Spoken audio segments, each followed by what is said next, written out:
Hi అండి, నమస్తే. Welcome to Rohini Krishna's world. ఈరోజు మన గార్డెన్ వీడియోలో ఒక చిన్న హార్వెస్ట్ చూపిస్తానండి. మనం అన్ని విత్తనాలు పెట్టుకున్నాం కదా, పాలకూర, చుక్కకూర, గోంగూర, అవన్నీ వాటిలో కొన్ని ఆకుకూరలు హార్వెస్ట్కి వచ్చేసినాయి. అంతేకాకుండా ఇంకొన్ని కూరగాయలు కూడా ఉన్నాయండి. అవన్నీ హార్వెస్ట్ చేసి చూపిస్తాను మీకు. మొన్న వర్షం పడిందండి. వర్షం పడిన దానికి పైన మన గార్డెన్ మొత్తం ఆకులన్నీ పడి కింద నేల అంతా చూడండి ఎలా ఉన్నాయో, మట్టి అంతా. ఇదంతా క్లీన్ చేసుకుంటున్నాను.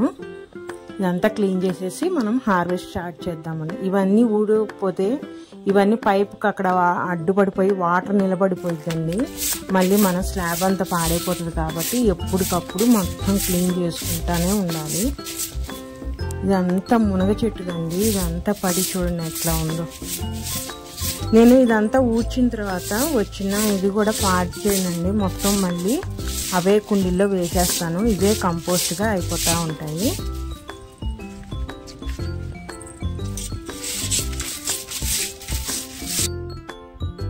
మొత్తం ఈ విధంగా శుభ్రంగా ఊడ్చేసేసి నేను ఇంకా హార్వెస్ట్ స్టార్ట్ చేస్తానండి.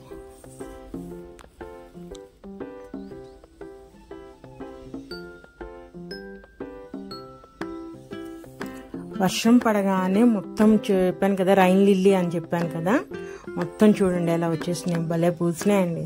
ఇక్కడే కాదు, కింద గ్రౌండ్ ఫ్లోర్లో కూడా ఉంది ఇంకొక మొక్క. అవి కూడా బాగా పూసినాయండి.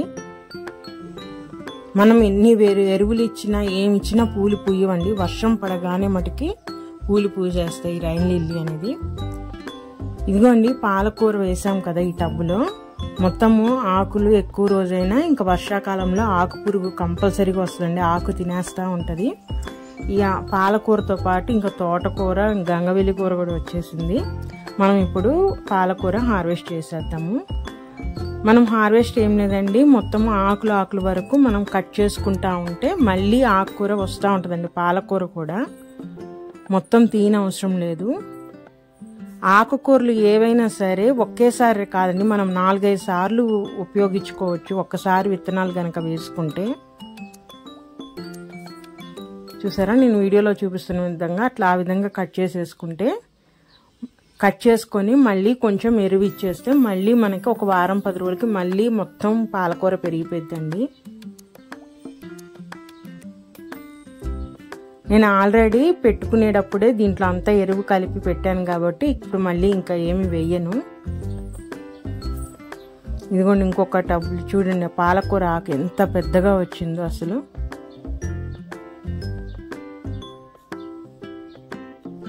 చాలండి, ఆ ఒక్క మొక్క నుంచి వచ్చే పాలకూరతోనే మనకు ఒక రోజు కర్రీ వచ్చేస్తుంది.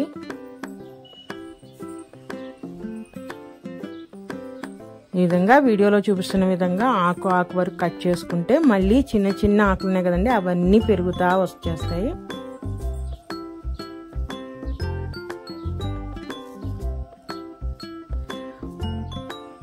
ఈ విధంగా పెంచుకున్న ఆకుకూరలకి మార్కెట్లో కొన్న ఆకుకూరలు చాలా తేడా ఉంటుందండి. చూసారా, గోంగూర కూడా వచ్చేసింది, బచ్చల కూర కూడా పెరిగిందండి. ఈ కొత్తిమీర అనేది నేను ఫస్ట్లో వేసుకున్నాను. వేరేవి అన్ని పిచ్చి మొక్కలు వచ్చేసి అవి పెరగలేదు. అవన్నీ తీయగానే ఈ కొత్తిమీర వచ్చేసిందండి. ఇక్కడ మెంతికూర, ఇంకొక టబ్లో కూడా నేను పాలకూర వేసుకున్నాను కదా, అది కూడా కట్ చేసేసుకుంటున్నాను. పక్కనే మెంతికూర ఉందండి, అది కూడా వస్తుంది.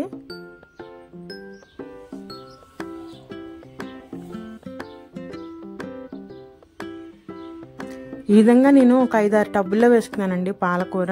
చూసారా, ఇక్కడ కూడా గోంగూర, పాలకూర వేసాను కదా. చూసారా ఎంత బాగుందో, ఎంత గ్రీన్గా ఉందో. పాలకూర అయితే చాలా ఫ్రెష్గా ఉందండి. ఇదంతా కూడా కట్ చేసేసుకుందాం మనం. మొదల వరకు కట్ చేసేసుకుంటే మళ్ళీ అక్కడి నుంచి మళ్ళీ కొత్త ఆకు వచ్చి ఫ్రెష్గా వచ్చేస్తుందండి మొత్తం. మనం కొయ్యకుండా ఉంటేనే ఆకు అనేది ముదిరిపోయి ఇక విత్తనాలకు వచ్చేస్తాయండి. విత్తనాలని ఒకసారి స్టార్ట్ అయిందంటే ఇంకా మనం ఆకుకూర ఎంత కోసినా ఇంకా ఆ మొక్క చనిపోతుంది. బచ్చల కూర కొంచెం చూసారా ఆకు ఎల్లోయిష్గా వచ్చింది కదా, దీనికి కూడా ఎరువేద్దాము. ఇప్పుడు నేను చుక్కకూర కట్ చేసుకుంటున్నానండి. దీంట్లో ఒక బెండ మొక్క కూడా ఉందని చెప్పాను కదా.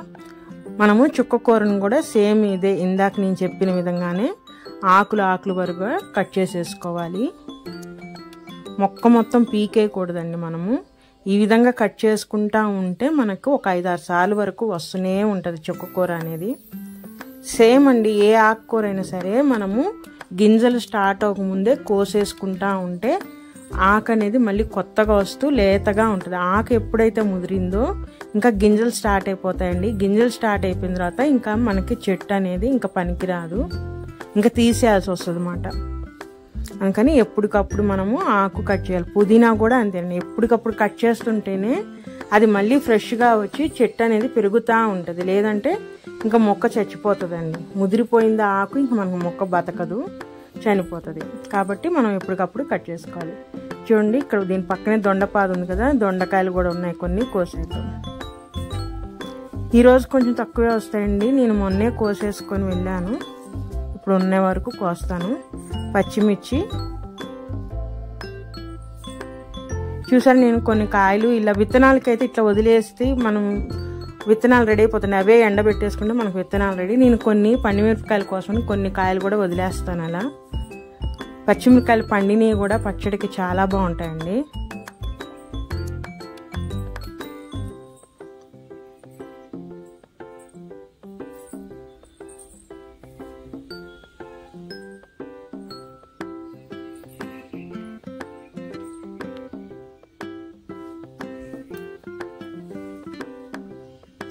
మనం గార్డెన్లో కోసుకొచ్చిన కూరగాయలతో కూడా నేను వెరైటీ రెసిపీస్ చేస్తున్నానండి. అవి కూడా మన ఛానల్లో పెడుతున్నాను.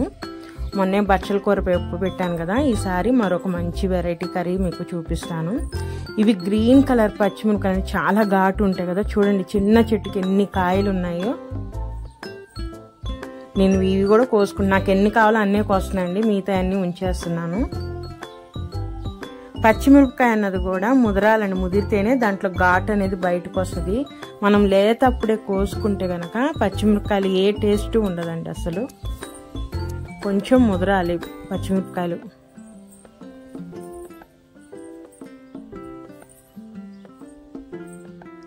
ఇటువైపు అన్ని కొంచెం లేతగా ఉన్నాయండి, ఇవి వదిలేద్దాం, మళ్ళీ మనం నెక్స్ట్ వీక్ కట్ చేసేసుకుందాం.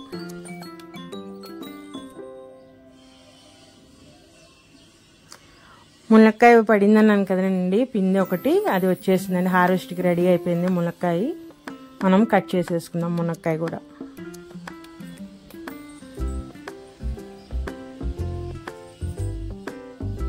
పూత మీద ఉందండి మంచి చెట్టు అయితే మొత్తము.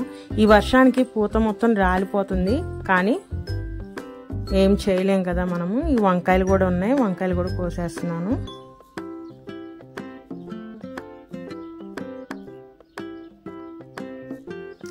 కాకరకాయ చెట్టుకి పిండి కూడా పడిందండి, కాయ రెడీ అవుతుంది, అది ఇంకా పెరగాలి.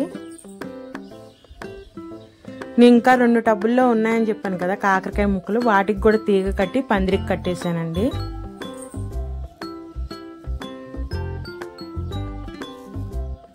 పైకి అల్లించడానికి నేను తీగలు కట్టేసి రెడీ చేసేసాను ఈ కాకరకాయ వాటికి కూడా. ఇవి బీరపాదులండి మనం పెట్టుకున్నాయి కదా, చూడండి పూతకు వచ్చేసింది, చెట్టు బాగా అల్లుకుంటుందండి. ఈ స్టేజ్లో కూడా పిందెలు వస్తాయండి. మనం ఇప్పుడే గనక పిందెలు పాలినేషన్ చేసామంటే 1-2 కాయలు కాయగానే బీరపాదులు చనిపోతాయి. అందుకని ఫస్ట్ చెట్టుని మనం పెరగనివ్వాలండి. ఇవి కూలర్ టబ్బులో పెట్టుకున్నవి, ఆ బీరయ్య వచ్చినాయి. పొట్లకాయ కూడా వచ్చిందండి, నేను రాదేమో అనుకున్నాను. చూసారా, ఆ చిన్నది పొట్లకాయే. అట్లానే దోసకాయలు కూడా మనం అప్పుడు పాలినేషన్ చేసిన దోసకాయలు ఉన్నాయి కదండి, అవి కూడా హార్వెస్ట్కి రెడీ అయిపోయినాయి. అవి కూడా కట్ చేసేసుకున్నాం.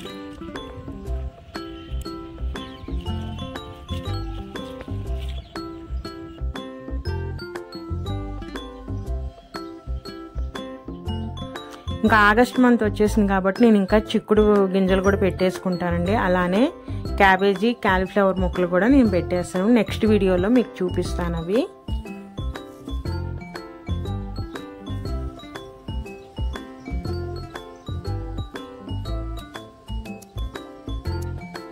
సపోటాలు కూడా ఏమైనా పండినేమో చూద్దామండి. ఈ కాయ పండిపోయింది, కోసేసుకుందాం.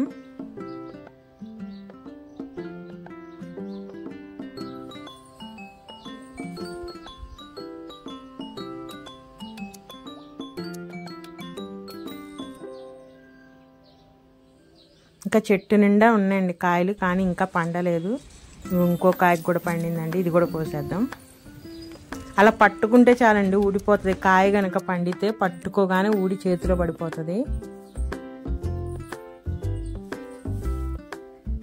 ఈ 2 కాయలే వచ్చినాయండి ఇవాళ. ఇవన్నీ ఇంకా పచ్చిగానే ఉన్నాయి. చూసారు కదా వాళ్ళ మన హార్వెస్టింగ్. ఇంకోండి ఈ విధంగా మొత్తం మొదల వరకు కట్ చేసుకుంటే మళ్ళీ అక్కడి నుంచి కొత్త ఆకు వచ్చేసి మన ఆకుకూరలు ఇంకా ఫ్రెష్గా వస్తాయండి. కరేపాకండి మనము టిప్స్ కట్ చేసాం కదా, మళ్ళీ మొత్తం చిగురు పట్టుకుంటూ వచ్చింది. చూడండి ఎంత బాగా పెరిగిందో.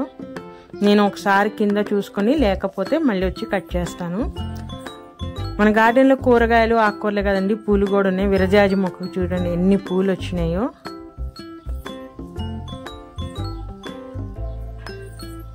ఇలాంటి చెట్టు వెరైటీ తెచ్చుకుంటే చాలా ఈజీగా ఉంటుందండి. తీగలు అల్లించడం కష్టం కదా. ఈరోజు హార్వెస్ట్ చుక్క కూర, దొండకాయలు వచ్చినాయండి. ఒక 1 కిలో వరకు ఉంటాయి. చూసారా పాలకూర ఎంత వచ్చిందో, ఒక బుట్టెడు దాకా వచ్చిందండి. చాలా వచ్చింది పాలకూర అయితే. మాకింత పాలకూర ఒక 3 టైమ్స్ వరకు వస్తుంది. అలానే పూలు వచ్చినాయి, దోసకాయ, సపోటా, పచ్చిమిర్చి, ములక్కాయ కూడా వచ్చిందండి. ఇంకా బచ్చల కూర ఉంది, మొన్నే కదా కోసుకుంది, నేను ఇంకా కట్ చేయలేదు. కొత్తిమీర ఉంది, గోంగూర కూడా ఉందండి, నెక్స్ట్ టైం కట్ చేసుకుంటాను అవి. మరి ఇదేనండి ఈరోజు వీడియో. నా వీడియోస్ కనుక నచ్చితే please subscribe my channel and like చేయండి, షేర్ చేయండి. ఉంటానండి, మరొక మంచి గార్డెన్ వీడియోతో మళ్ళీ మీ ముందుకు వస్తాను. బాయ్.